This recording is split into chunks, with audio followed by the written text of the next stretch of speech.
Današnja skupščina Delfi delniške družbe, ki je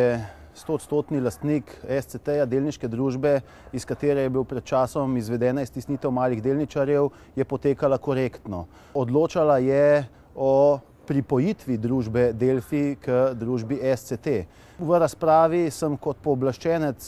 malega delničarja Delfija zastavil nekaj pomembnih vprašanj in na njih dobil tudi temeljite odgovore ter zagotovilo, da nam bo posredovana še dodatna dokumentacija, pogodba o pripojitvi s prilogami. Poleg mene se je družbe udeležil tudi delničar Glotis d.o.o., ki je največji delničar družbe Delfi d.d., zastopal ga je Ivan Zidar.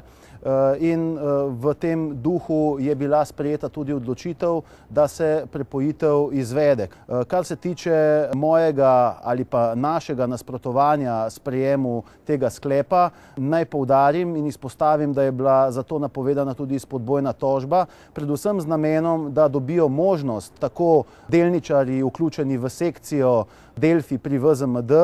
torej tudi podpisniki delniškega sporazuma in njihov izvršilni odbor, da se do zadeve in problematike opredelijo tudi z dodatno dokumentacijo, ki nam je obljubljena, in menimo, da bo ta odločitev sprejeta v prihodnjem tednu, tako da bo tudi znano, ali dejansko bomo izpodbijali sklep ali pa seveda se bo zgodilo to, da bo navkljub temu, da je SCT pred časom delničarje iztisnil, torej v lastniški strukturi ostal samo Delfi, zdaj spet SCT dobil male delničarje iz naslova malih delničarjev, ki so do danes bili mali delničarji Delfija.